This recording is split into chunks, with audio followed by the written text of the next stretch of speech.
ஜெபம். அன்பின் தகப்பனே, உம்மை நன்றியோடு துதிக்கிறோம் அப்பா, ஸ்தோத்தரிக்கிறோம், நன்றி செலுத்துகிறோம். உம்முடைய அன்புக்காக, கிருபைக்காக நன்றி அப்பா. உம்முடைய இரக்கங்களுக்காக நன்றி. எங்களுக்கு என்ன என்ன தேவைகளோ எல்லாவற்றையும் சிலுவையில் செய்து முடித்திருக்கிறீர். இந்த சத்தியத்திற்கு நேராக எங்களை நீர் வழி நடத்தி கொண்டிருக்கிறீர். கிறிஸ்துவுக்குள் விசுவாசியின் அதிகாரத்தையும் உரிமைகளையும் வாழ்வையும் எங்களுக்கு கற்றுக் கொடுத்து கொண்டிருக்கிறீர். தடைகளை, மனக்கடினத்தை இயேசுவின் நாமத்தினாலே அப்புறப்படுத்துகிறேன். சத்தியத்தை புரிந்து கொள்ளக்கூடிய, அதை தாழ்மையாக ஏற்றுக்கொள்ளக்கூடிய உணர்வுள்ள இருதயங்களை எங்கள் ஒவ்வொருவருக்கும் நீர் தருகிறதற்காக நன்றி செலுத்துகிறேன். எங்கள் தேவைகளை அறிந்திருக்கிறீர்.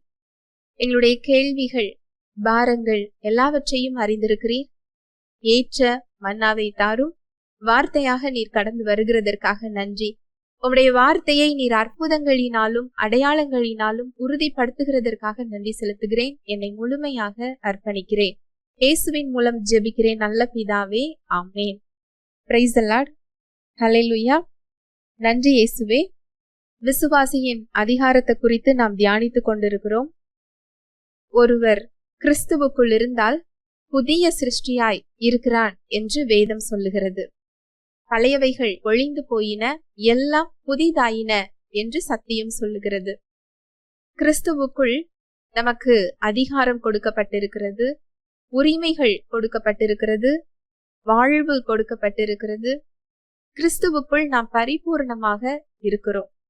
இந்த உரிமைகளையும் அதிகாரத்தையும் வாழ்வையும் தெரிந்து கொள்ளும் போது இந்த உலகத்தில் அதை நாம் அனுபவிக்க முடியும். ஒரு வெற்றியுள்ள கிறிஸ்தவ வாழ்வு வாழ முடியும்.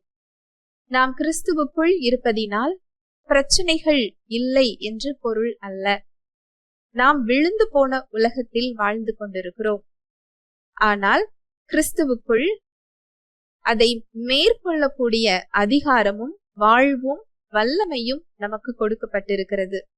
இந்த பகுதியில் கிறிஸ்துவை மரித்தோரிலிருந்து எழுப்பின வல்லமையுள்ள ஆவியானவர் நமக்குள் வாசம் செய்கிறார். அதே உயிர்ப்பிக்கும் வல்லமையோடு நமக்குள் காத்து கொண்டிருக்கின்றார். இந்த உயிர்ப்பிக்கும் வல்லமை நமக்குள் என்ன செய்ய காத்து கொண்டிருக்கிறது? சத்தியத்தின் அடிப்படையில் நாம் தியானித்துக் கொண்டிருக்கின்றோம். இந்த உயிர்ப்பிக்கும் வல்லமை நம்மை ஆவியில் புதிய சிருஷ்டியாக மாற்றி இருக்கிறது. ஒரு புதிய அடையாளத்தை நமக்கு கொடுத்திருக்கிறது. தேவ சாயலை நமக்கு பெற்று தந்திருக்கிறது. அது மாத்திரம் அல்ல, பாவம், சாபம், கட்டுகளிலிருந்து நம்மை விடுவித்திருக்கிறது. பாவ பழக்க வழக்கத்திலிருந்து, அடிமைத்தனத்திலிருந்து நம்மை விடுவிக்க அது காத்து கொண்டிருக்கிறது. இந்த உயிர்ப்பிக்கும் வல்லமை ஆவிக்கு ஏற்றபடி நம்மை நடக்க செய்ய நமக்குள் காத்து கொண்டிருக்கிறது. இந்த சத்தியத்தை நாம் தியானித்துக் கொண்டிருக்கிறோம். ஏன் ஆவிக்கேற்றபடி நடக்க வேண்டும், எப்படி நடக்க வேண்டும் என்று நாம் தியானித்துக் கொண்டிருக்கின்றோம். கலாத்தியர் 5:16. பின்னும் நான் சொல்லுகிறது என்னவென்றால், ஆவிக்கேற்றபடி நடந்து கொள்ளுங்கள், அப்பொழுது மாம்ச இச்சையை நிறைவேற்றாதிருப்பீர்கள். பின்னும் நான் சொல்லுகிறது என்னவென்றால், ஆவிக்கு ஏற்றபடி நடந்து கொள்ளுங்கள், அப்பொழுது மாம்ச இச்சையை நிறைவேற்றாதிருப்பீர்கள். நாம் ஆவிக்கு ஏற்ற பிரகாரமாக நடப்பது என்பது தவறான முறையில் புரிந்து கொள்ளப்படுகிறது. நாம் மாம்ச இச்சையை அடக்கும் பொழுது ஆவிக்கேற்ற பிரகாரமாக நடந்து கொள்ளுகிறோம் என்று நாம் நினைக்கிறோம். ஆனால் உண்மை அதுவல்ல. நாம் இயல்பாகவே ஆவிக்கேற்ற பிரகாரமாக நடக்கும் பொழுது அங்கு மாம்ச இச்சை அடக்கப்படுகிறது. மாம்ச இச்சை கீழ்ப்படுத்தப்படுகிறது. அது மாத்திரமல்ல, ஆவிக்கு ஏற்றபடி நடக்கும் பொழுது நாம் பரிபூரணமாகிறோம். ஆவிக்கு ஏற்றபடி நடக்கும் பொழுது பரிபூரணத்தை பெற்றுக் கொள்ளுகிறோம், ஒரு வளர்ச்சியை பெற்றுக் கொள்ளுகிறோம் என்று நாம் நினைக்கிறோம். அதுவும் அப்படி அல்ல. பரிபூரணம் என்பது தவறு செய்யாத, விழுந்து போகாத வாழ்வு இல்லை. மறுபடி சொல்லுகிறேன், பரிபூரணம் என்பது தவறு செய்யாத, விழுந்து போகாத வாழ்வு இல்லை. அப்படி ஒரு வாக்குத்தத்தம் நமக்கு இந்த உலகத்தில் கொடுக்கப்படவும் இல்லை.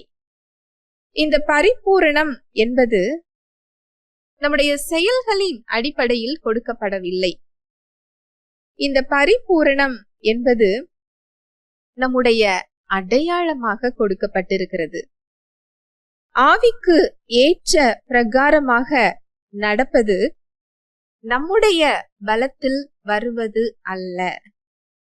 ஒரு போராட்டத்தில் நம்முடைய சுய பலத்தில் அதில் போராடுவதும் அல்ல. கிறிஸ்துவுக்குள் நாம் யார் என்ற அடையாளத்தை தெரிந்து கொள்ளுவதினால், அந்த அடையாளத்தை சார்ந்து கொள்வதினால் வருகின்ற ஒரு காரியம். நாம் பரிசுத்தமாக வாழ்வதினால், ஆவிக்கு ஏற்ற பிரகாரமாக வாழ்வதினால் ஆவியானவரை பெற்றுக்கொள்வது அல்ல. ஆவியானவர் நம்மிடம் செயல்படுவது அல்ல. நாம் ஆவிக்கு ஏற்ற பிரகாரமாக ஏன் நடக்க வேண்டும், அந்த பரிசுத்தத்தை ஏன் சார்ந்து கொள்ள வேண்டும் என்றால், ஏற்கனவே நம்முடைய ஆவியில் நாம் ஆவியானவரை பெற்றிருக்கின்றோம். ஏற்கனவே நம்முடைய ஆவியில் நாம் பரிபூரணத்தை பெற்றிருக்கின்றோம். வாசிக்கலாம், கொலோசியர் 2:10. மேலும் சகல துரைத்தனங்களுக்கும் அதிகாரத்துக்கும் தலைவராயிருக்கிற அவருக்குள் நீங்கள் பரிபூரணம் உள்ளவர்களாய் இருக்கிறீர்கள். மேலும் சகல துரைத்தனங்களுக்கும் அதிகாரத்துக்கும் தலைவராயிருக்கிற அவருக்குள் நீங்கள் பரிபூரணம் உள்ளவர்களாய் இருக்கிறீர்கள். இந்த பரிபூரணம் என்பது நாம் செயல்படுவதினால் பெற்றுக்கொள்ளுகின்ற ஒரு காரியம் அல்ல. நமது கிரியையினால் பெற்றுக்கொள்ளக்கூடிய ஒரு காரியம் அல்ல. இது நம்முடைய அடையாளம். நம்முடைய அடையாளத்திலிருந்து வெளிப்படுகின்ற கனி. அதனால்தான் ஆவிக்கேற்ற பிரகாரமாக நடப்பது அநேகருக்கு ஒரு கடினமான ஒரு காரியமாக இருக்கிறது. ஒரு முடியாத ஒரு காரியமாக, ஒரு போராட்டம் நிறைந்த ஒரு காரியமாக, அதை பார்த்து பயந்து போகின்ற ஒரு காரியமாக இருக்கிறது. இந்த ஆவிக்கு ஏற்ற பிரகாரமாக நடப்பது என்பது நம்முடைய பலத்தில் செயல்படுவது அல்ல, கிறிஸ்துவுக்குள்ளான அடையாளத்தை சார்ந்து கொள்ளுகின்ற ஒரு அனுபவம்.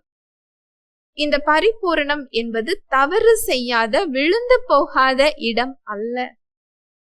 இந்த ஆவிக்கேற்ற பிரகாரமாக நடப்பது என்பது நமக்குள் இருக்கின்ற பரிபூரணத்தை, ஆவியானவரை சார்ந்து கொள்ளுகின்ற ஒரு இடம்.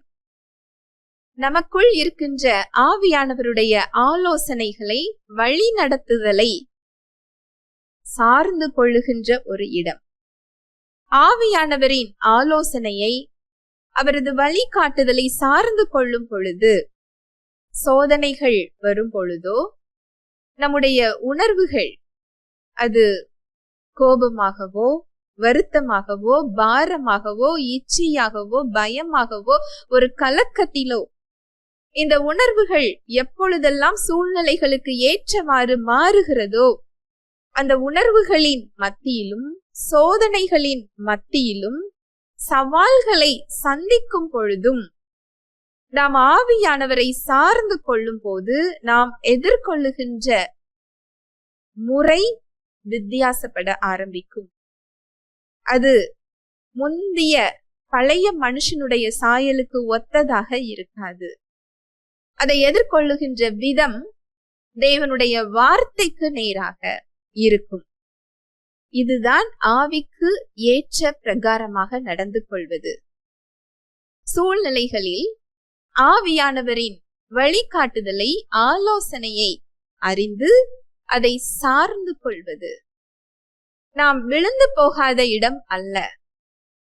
அவரது ஆலோசனையையும் அவரது சமாதானத்தையும் நாம் அறிந்து கொள்ளும் போது சூழ்நிலைகளை நாம் வேறு விதமாக, தேவன் பார்க்கின்ற விதமாக, விரும்புகின்ற விதமாக நாம் எதிர்கொள்ள ஆரம்பிப்போம். ஹல்லேலூயா, பிரைஸ் தி லார்ட்.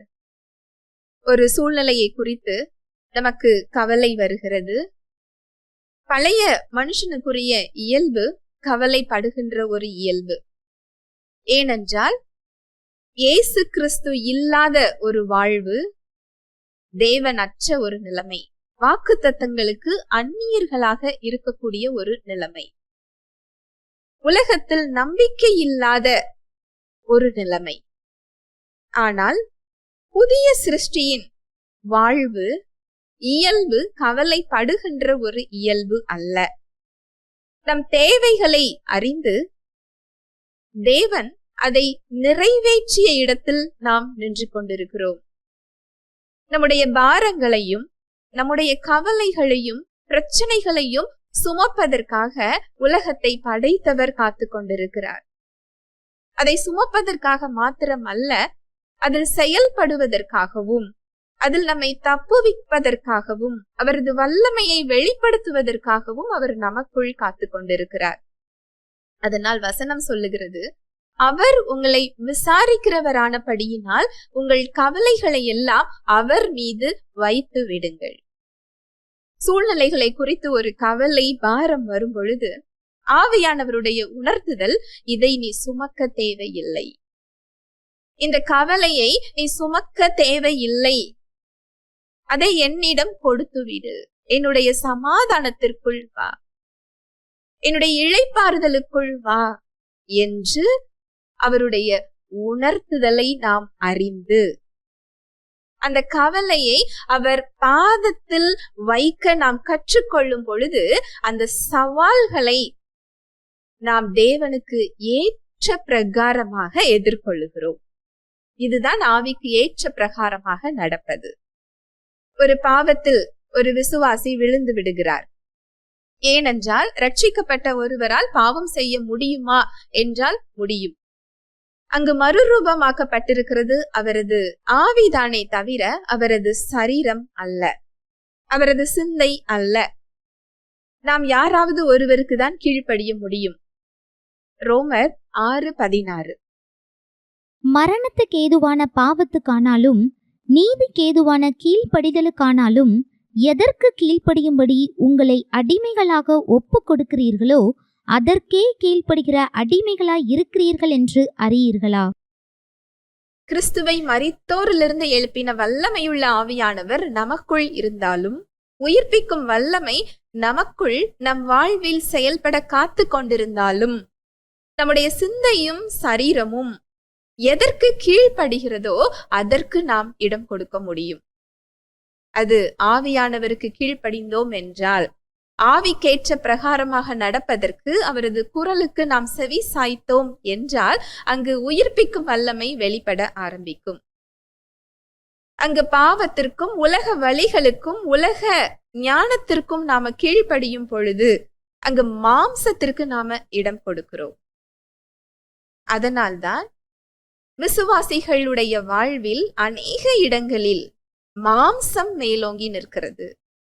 அந்த உயிர்ப்பிக்கும் வல்லமை வெளிப்பட முடியாமல் தடைப்பட்டு நிற்கிறது. நம்முடைய ஒத்துழைப்பு இன்றி அது தடைப்பட்டு நின்று கொண்டிருக்கிறது. அந்த பரிபூர்ணமான வாழ்வை வாழ முடியாமல் அது தடுத்து கொண்டிருக்கிறது. மரணத்துக்கு ஏதுவான பாவத்துக்கானாலும் நீதிக்கு ஏதுவான கீழ்ப்படிதலுக்கானாலும் எதற்கு கீழ்ப்படியும்படி உங்களை அடிமைகளாக ஒப்பு கொடுக்கிறீர்களோ அதற்கே கீழ்ப்படுகிற அடிமைகளாய் இருக்கிறீர்கள் என்று அறியீர்களா? கிறிஸ்தவ வாழ்க்கை என்பது பிரச்சனைகளே இல்லாத வாழ்வு என்று அர்த்தம் அல்ல. இன்னும் சொல்ல போனால், தேவ பக்தியாய் நடக்க மனதாயிருப்பவர்கள் யாவரும் துன்பப்படுவார்கள் என்று வேதம் சொல்லுகிறது. அப்படி என்றால் நம்ம நோயோடு சாபத்தோடு பிசாசோடு இருக்க வேண்டிய அவசியம் இல்லை. கட்டுகளோடு வறுமையோடு இருக்க வேண்டிய அவசியம் இல்லை. இயேசு கிறிஸ்து சிலுவையில் எதையெல்லாம் செய்து முடித்திருக்கிறாரோ அதை நாம் சுமந்து கொள்ள வேண்டிய அவசியம் இல்லை. சுவிசேஷத்தின் நிமித்தம், கிறிஸ்துவை பிரதிபலிக்க வேண்டும் என்ற விருப்பத்தின் நிமித்தம் நமக்கு பாடுகள் உண்டு. மனிதர்கள் மூலமாக வரக்கூடிய பாடுகள் உண்டு, சாத்தான் மூலமாக வரக்கூடிய பாடுகள் உண்டு. இந்த பாடுகளின் மத்தியிலும் நமக்கு தேவ பலம் கொடுக்கப்பட்டிருக்கிறது, தேவ சமாதானம் கொடுக்கப்பட்டிருக்கிறது. ஆவியானவர் நமக்குள் இருக்கிறார். இதில் நாம் முற்றிலும் ஜெயம் கொள்ளுகிறவர்களாக நாம் இருக்கிறோம். ஆவிக்கு ஏற்ற பிரகாரமாக நாம் நடக்கும் பொழுது எந்த சூழ்நிலையாக இருந்தாலும், எந்த சவால்களாக இருந்தாலும், எந்த பிரச்சனைகளாக சோதனைகளாக இருந்தாலும் நம்மால் உலகம் செயல்படுகின்றது போல் இல்லாமல் ஆவிக்கு ஏற்ற பிரகாரமாக தேவன் செயல்படுகின்ற விதமாக நம்மால் அதை எதிர்கொள்ள முடியும். அதுதான் ஆவிக்கேற்றபடி நடப்பது. ஒரு சில உதாரணங்கள். தாவீது இஸ்ரவேல் ராஜாவாக அபிஷேகம் பண்ணப்படுகிறார். அபிஷேகம் செய்யப்பட்டு 13 ஆண்டுகள் கழித்துதான் அவர் ராஜாவாக அந்த பொசிஷன், அந்த நிலைமைக்கு அவர் வருகிறார். அது வரைக்கும் அங்கு சவுல் ராஜா அவரை விரட்டி கொண்டே இருக்கிறார். ஒவ்வொரு மலைகளிலும் காடுகளிலும் கெபியிலும் அவர் ஓடி ஒளிந்து கொண்டிருக்கிறார். ஒரு முறை சவுல் ராஜா தனியாக தாவீதிடம் மாட்டிக்கொள்ளுகிறார். தாவீது ராஜாவோடு இருந்த மனிதர்கள், இன்றைக்கு கர்த்தர் உமது எதிரியை உம்முடைய கரத்தில் ஒப்பு கொடுத்தார் என்று சொல்லுகிறார்கள். யாராக இருந்தாலும் தனக்கு வருகின்ற ஒரு ஆபத்தை தடுக்கதான் நாம நினைப்போம் இல்லையா? அந்த காலகட்டத்துல அது தவறாகவும் பார்க்கப்படுவது இல்லை. ஆனால் தாவீது சவுல் ராஜாவுக்கு அங்கு தீங்கு செய்யவில்லை. அந்த சூழலை அவர் வித்தியாசமாக எதிர்கொள்ளுகிறார். உலகம் எதிர்கொள்ளுவது போல் இல்லை.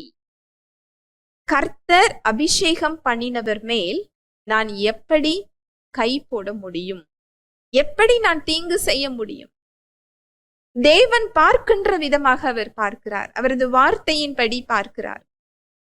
அவராக இறந்து போகும் வரை, இல்லை என்றால் தேவன் அவரை அகற்றும் வரை நான் எதுவும் செய்ய போகிறது இல்லை.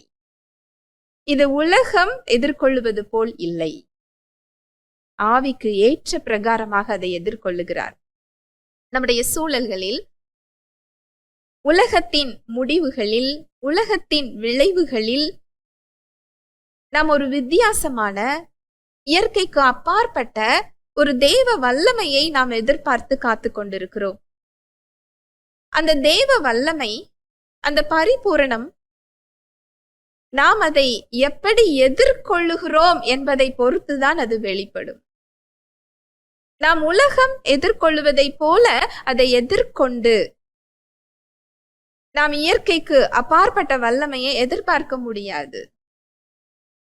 ஆவிக்கு ஏற்ற பிரகாரமாக நடந்தால்தான் தேவன் வெளிப்படுவாரா என்று கேட்டால், ஏற்கனவே அவர் செயல்பட்டு அந்த பரிபூரணத்தை ஒரு விசுவாசியின் ஆவியில் வைத்திருக்கிறார். நீங்கள் ஆவியில் கிறிஸ்துவுக்குள் பரிபூரணமாக இருக்கிறீர்கள். அந்த பரிபூரணம் வெளியில் இல்லை, உங்களுக்குள் இருக்கிறது. இந்த ஆவிக்குரிய உண்மையை, இந்த ஆவிக்குரிய உங்களது இயல்பை வெளிப்படுத்த உயிர்ப்பிக்கும் வல்லமையுள்ள ஆவியானவர் உங்களுக்குள் காத்து கொண்டிருக்கிறார்.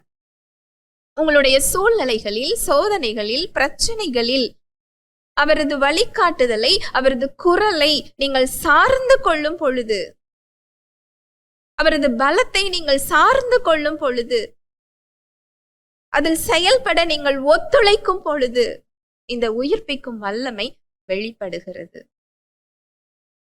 ஹல்லேலூயா, பிரைஸ் தி லார்ட். நாம் ஆவிக்கேற்ற பிரகாரமாக நடப்பது என்பது நாம் பரிபூரணமாக மாறுவதற்கு அல்ல. இது நம்முடைய கிரியையினால் அல்ல. கிறிஸ்துவுக்குள்ளான நமது அடையாளத்திலிருந்து நாம் செயல்பட அழைக்கப்பட்டிருக்கிறோம். அங்கு மரியாள், காபிரியேல் தூதன் அவருக்கு முன்பாக தோன்றி ஒரு வாழ்த்துதலை சொல்லுகிறார். கிருபை பெற்றவளே, நீ வாழ்க, ஸ்திரீகளுக்குள்ளே நீ ஆசிர்வதிக்கப்பட்டவள். இந்த வாழ்த்துதலை கேட்டு இது எப்படி இருக்கும் என்று அவர் யோசித்துக் கொண்டிருக்கிறார். அங்கு காபிரியேல் என்ன நடக்கப் போகிறது என்ற தேவனது திட்டத்தை அவருக்கு அறிவிக்கிறார். இதை உலக பிரகாரமாக ஒரு பெண் எதிர்கொண்டிருந்தால் இதற்கு ஒத்துழைப்பாரா என்று கேட்டால் நிச்சயமாக ஒத்துழைக்க மாட்டார். திருமணத்திற்கு நிச்சயிக்கப்பட்ட ஒரு பெண், இன்னும் திருமணம் ஆகாத ஒரு பெண் ஒரு குழந்தையை தன் வயிற்றில் சுமப்பது என்றால் சமுதாயம் ஏற்றுக்கொள்ளாது. என்னுடைய எதிர்காலம் என்னாவது? எனக்கு நிச்சயிக்கப்பட்ட கணவனுக்கு இது தெரிந்தால் அவர் என்னை வேண்டாம் என்று சொன்னால் என்ன நடக்கும்? ஊராருடைய கேலி பேச்சுக்கு ஆளாக வேண்டுமே. இதெல்லாம் நடந்தது 2000 வருடங்களுக்கு முன்பதாக. இப்படி அவர் யோசித்திருந்தால் அவருடைய ரியாக்ஷன், அவர் ரெஸ்பாண்ட் பண்ணுகின்ற விதம், காபிரியலுக்கு அவர் பதில் கொடுக்கின்ற விதமே வேறு விதமாக இருந்திருக்கும். இது எப்படி ஆகும் என்று கேட்கிறார். பரிசுத்த ஆவியானவரின் பலம் உண்மையில் நிழலிடும் என்று அவர் கூறுகிறார். தேவனுடைய சித்தத்தின்படியே ஆக கடவது. இதுதான் ஆவிக்கு ஏற்ற பிரகாரமாக ஒத்துழைப்பது. இதில் மரியாளுடைய பங்கு ஒத்துழைக்கிற பங்கு மாத்திரமே, அதற்கு செவி கொடுத்து அதற்கு ஒத்துழைக்கின்ற பங்கு. இதுதான் நம்முடைய வாழ்விலும். அதைவிட ஒரு சிறந்த உடன்படிக்கையில் நாம் வாழ்ந்து கொண்டிருக்கிறோம். ஒரு விசுவாசியால் பாவம் செய்ய முடியுமா என்று கேட்டால் பாவம் செய்ய முடியும். ஒரு பாவ இச்சை வரும் பொழுதோ, அதற்கேற்ற ஒரு சூழ்நிலைகளில் நிற்கும் பொழுதோ அந்த உணர்வுகள் பாவம் செய்ய இழுக்கும். ஆனால் ஆவியானவருடைய குரல், இது உன்னுடைய அடையாளம் அல்ல, இது வேண்டாம், இந்த இடத்தில் நீ நிற்காதே, இதை நீ பார்க்காதே, இதற்கு நீ உடன்படாதே என்று அவருடைய உணர்த்துதல் இருக்கும். எதற்கு செவி சாய்க்க போகிறோம்? மாம்ச இச்சைக்கா, ஆவியானவரின் உணர்த்துதலுக்கா? எதற்கு செவி சாய்க்கின்றோமோ அந்த ஆற்றல் நம்மில் வெளிப்படும். நாம் எப்பொழுதெல்லாம் ஆவிக்கேற்ற பிரகாரமாக நடக்க ஒத்துழைக்காமல் இருக்கிறோமோ அப்பொழுதெல்லாம் மாம்சம் மேலோங்குகிறது. அங்க மாம்ச இச்சை நிறைவேறுகிறது. இது ஒரு நாள் ஒரு நேர அனுபவம் அல்ல, இது நம்முடைய வாழ்வின் முறை, லைஃப் ஸ்டைல். அனுதினமும் ஒவ்வொரு சூழ்நிலைகளிலும் இந்த யுத்தம் நடந்து கொண்டே இருக்கிறது நம்முடைய சிந்தனைகளில். ஹல்லேலூயா, பிரைஸ் தி லார்ட். வாசிக்கலாம் ரோமர் 8:5. அன்றியும் மாம்சத்தின்படி நடக்கிறவர்கள் மாம்சத்திற்கு உரியவைகளை சிந்திக்கிறார்கள், ஆவியின்படி நடக்கிறவர்கள் ஆவிக்குரியவைகளை சிந்திக்கிறார்கள். அன்றியும் மாம்சத்தின்படி நடக்கிறவர்கள் மாம்சத்துக்கு உரியவைகளை சிந்திக்கிறார்கள், ஆவியின்படி நடக்கிறவர்கள் ஆவிக்குரியவைகளை சிந்திக்கிறார்கள். இந்த மாம்சத்தின்படி நடக்கிறதற்கும் ஆவியின்படி நடக்கிறதற்கும் மூல காரணம், அது உருவாகின்ற இடம் எதுவென்றால் சிந்தனை. அன்றியும் மாம்சத்தின்படி நடக்கிறவர்கள் மாம்சத்துக்கு உரியவைகளை சிந்திக்கிறார்கள். நாம் எப்பொழுதெல்லாம் மாம்சத்தின்படி நடக்கிறோமோ அப்பொழுதெல்லாம் மாம்சத்துக்குரியவைகளை நாம் சிந்திப்பதினால் அந்த செயல் அங்கு நடக்கிறது.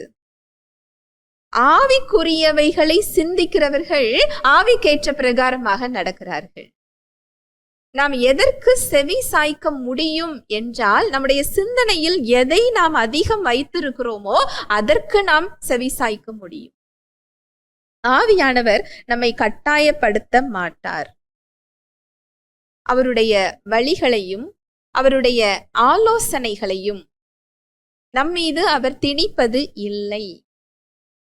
அவர் செயல்படுகின்ற விதம் உணர்த்துகின்ற விதமாக, அமர்ந்த குரலில், மெல்லிய குரலில், மெதுவாக உணர்த்துகின்ற விதமாக, சமாதானத்தின் அடையாளமாக இருக்குமே தவிர நம்மை கட்டாயப்படுத்தி அவரது விருப்பத்தையும் அவரது வழிகளையும் அவர் திணிப்பது இல்லை. ஆனால் மாம்சம் அப்படி அல்ல. மாம்சத்தின் மூலமாக வருகின்ற சாத்தானும் அப்படி அல்ல. அதனுடைய ஆற்றல் நமக்கு திணிக்கிறது போல, நம்மை கட்டாயப்படுத்துவது போல இருக்கும். இரண்டுக்குமே நம்மால் வித்தியாசம் கண்டு கொள்ள முடியும். தேவனுடைய வார்த்தைக்கு எதிராக, ஆவியானவருடைய குரலுக்கு எதிராக நாம் செயல்படும் பொழுது நம்மால் எளிதில் அடையாளம் கண்டு கொள்ள முடியும். எப்படி என்றால், நமக்குள், நம்முடைய ஆவியில் சமாதானம் இருக்காது, ஒரு குழப்பம் இருக்கும், ஒரு அமைதி இருக்காது. அப்படி என்றால் நாம் ஆவிக்கேற்ற பிரகாரமாக நடக்கவில்லை, ஆவியானவருடைய குரலுக்கு நாம் எதிராக செயல்பட்டிருக்கிறோம் என்பதை நாம் அறிந்து கொள்ள முடியும். ஆவிக்கேற்ற பிரகாரமாக நடப்பது என்பது ஆவியானவருடைய குரலுக்கு உணர்வுள்ளவர்களாக, அதன்படி செயல்பட அவருக்கு ஒத்துழைப்பவராக இருப்பது. அதற்கு உணர்வுள்ளவர்களாகவும் ஒத்துழைப்பவர்களாகவும் நாம் இருந்தால் போதும். நம்முடைய பங்கு அதில் இவ்வளவுதான். உணர்வுள்ளவர்கள் என்றால் அதை நம்புபவர்களாக, அதில் செயல்பட ஆர்வம் உள்ளவர்களாக, உணர்த்தப்பட்டவர்களாக, அதற்கு ஒத்துழைப்பவர்களாக இருக்கும் பொழுது நாம் ஆவியானவரை சார்ந்து கொள்ளுகிறோம். உயிர்ப்பிக்கும் வல்லமையானது அவரது வல்லமையை அந்த சூழ்நிலையில் வெளிப்படுத்த ஆரம்பிக்கும். ஆவிக்கேற்ற பிரகாரமாக நடப்பது என்பது நம்மை பரிபூரணமாக்குவது அல்ல. ஏற்கனவே ஆவியில் நாம் பரிபூரணம் உள்ளவர்களாக இருக்கிறோம். ஆவிக்கேற்ற பிரகாரமாக நடப்பது என்பது நம்முடைய அனுதின வாழ்வில் ஆவியானவருக்கு நாம் ஒத்துழைப்பது, அவரை சார்ந்து கொள்ளுகின்ற ஒரு அனுபவம்.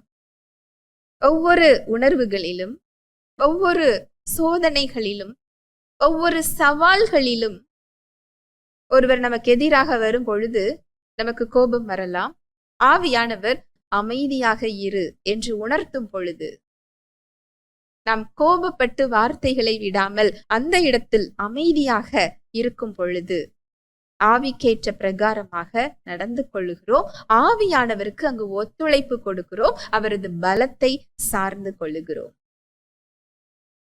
இந்த பிரகாரமாக ஆவிக்கேற்றபடி நடந்து கொள்ளும் பொழுது தெய்வ சமாதானம் நம்முடைய சிந்தனைக்குள் வருகிறது. அந்த தெய்வ சமாதானம் தேவனை நம் வாழ்வில் செயல்பட செய்கின்ற இடமாக இருக்கிறது. அந்த உயிர்ப்பிக்கும் வல்லமையானது நம் வாழ்வில் என்ன கொண்டு வர வேண்டுமோ அதை வெளிப்படுத்துகின்ற ஒரு இடமாக இருக்கிறது. ஹல்லேலூயா, பிரைஸ் தி லார்ட்.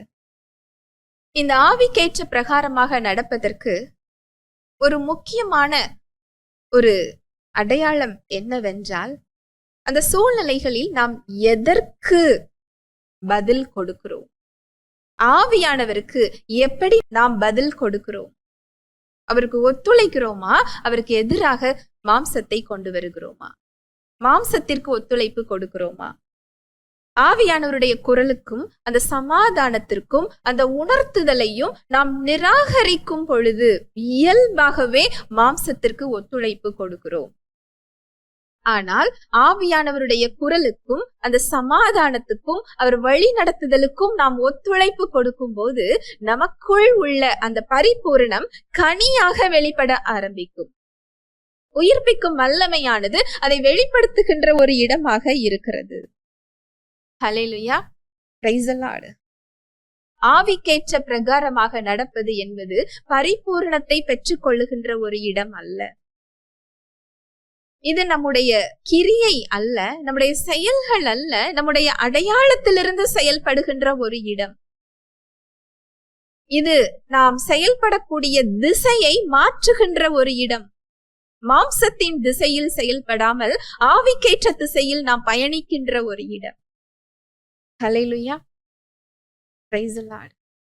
யாருடைய பலத்தை சார்ந்து கொள்ளுகிறோம் என்பதுதான். மாம்ச பலத்தை சார்ந்து கொள்ள போகிறோமா, உயிர்ப்பிக்கும் வல்லமையானவரை சார்ந்து கொள்ள போகிறோமா? சூஸ் பண்ணுகின்ற இடம், தெரிவு செய்கின்ற இடம், சார்ந்து கொள்ளுகின்ற இடம், நாம் பயணிக்கின்ற திசையை தீர்மானிக்கின்ற ஒரு இடம். ஹல்லேலூயா, பிரைஸ் தி லார்ட். ஜெபிக்கலாம். அன்பின் தகப்பனே, உம்மை நன்றியோடு துதிக்கிறோம் அப்பா, ஸ்தோத்தரிக்கிறோம், நன்றி செலுத்துகிறோம். உம்முடைய அன்புக்காக, உம்முடைய கிருபைக்காக, உம்முடைய இரக்கங்களுக்காக நன்றி அப்பா. உம்முடைய வார்த்தைகளுக்காக, சத்தியத்திற்காக நன்றி செலுத்துகிறோம். நாங்கள் பரிபூரணத்தை பெற்றுக்கொள்வதற்காகவோ, ஆவியானவரை பெற்றுக்கொள்வதற்காகவோ நாங்கள் ஆவிக்கேற்ற பிரகாரமாக நடக்க அவசியம் இல்லை. இது எங்களது கிரியைகளினால் வெளிப்படுகின்ற இடம் அல்ல. இது கிறிஸ்துவுக்குள்ளான எங்களது அடையாளத்தின்படி செயல்படுகின்ற ஒரு இடம். கிறிஸ்துவுக்குள்ளான எங்களது அடையாளத்தை வெளிப்படுத்துகின்ற ஒரு இடம் என்ற சத்தியத்தை எங்களுக்கு நீ கற்றுக் கொடுத்திருக்கிறீரப்பா. இந்த பரிபூரணம் என்பது தவறு செய்யாத, விழுந்து போகாத இடம் அல்ல. ஆவியானவரை சார்ந்து கொள்ளும் பொழுது ஏற்கனவே ஆவியில் கொடுக்கப்பட்ட பரிபூரணத்தை உயிர்ப்பிக்கும் ஆவியானவர் வெளிப்படுத்துகிறார் என்ற சத்தியத்திற்காக நன்றி. இது அனுதினமும் உயிர்ப்பிக்கும் வல்லமையானவரை சார்ந்து கொள்ளுகின்ற ஒரு இடம். ஆவிக்கேற்றபடி நடத்தல் என்பது அனுதினமும் அவரது பலத்தை, வல்லமையை சார்ந்து கொள்ளுகின்ற ஒரு அனுபவம் என்று கற்றுக் கொடுத்திருக்கிறீர். நாங்கள் மாற வேண்டிய இடங்களை நீர் சுட்டி காண்பித்திருக்கிறீரப்பா. இதை கேட்டுக்கொண்டிருக்கிற ஒவ்வொரு சகோதர சகோதரிகளை உடைய கரத்தில் தருகிறேன். அவர்களுடைய பலவீனத்தில் உம்முடைய பலம் பரிபூரணமாய் விளங்குகிறதற்காய் நன்றி செலுத்துகிறேன். உம்மை அறிகிற அறிவினால் ஒவ்வொருவரையும் நீர் நிரப்புகிறதற்காக நன்றி. கனி கொடுக்கிற பாத்திரங்களாக நீர் உருவாக்குகிறதற்காக நன்றி. இயேசுவின் நாமத்தினாலே ஆசீர்வதிக்கிறேன். இயேசுவின் மூலம் ஜெபிக்கிறேன் நல்ல பிதாவே, ஆமென்.